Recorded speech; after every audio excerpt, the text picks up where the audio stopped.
Malu sir. सबसे पहले तो मैं आपको वो थैंक्स बोलना चाहता हूँ कि आपने मुझे वो प्रीमियम ग्रुप में ज्वाइंट किया। और मैं ये आपके साथ 3 मंथ से जुड़ा हुआ हूँ, बट मैंने कभी 3 मंथ में एक ही बार लॉस किया है।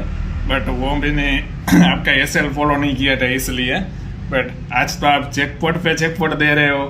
और हाँ, मैंने एक वो ऑब्जर्वेशन किया है कि आप जो कॉल देते हो ना, वो सबसे पहले आप देते हो। मेरे और प्रीमियम चैनल में एक मैं ज्वाइन हुआ हूँ, वो पहले से ही मैं हूँ ज्वाइन। इसमें एक अदर प्रीमियम है, वहाँ ऐसा होता है कि जो कॉल आप देते हो ना, आपका जहाँ टारगेट आता है ना, वहीं से उसका एंट्री आता है। मैं दिखाता हूँ एक मिनट। और वही कॉल है, मेरे सिस्टम में भी है।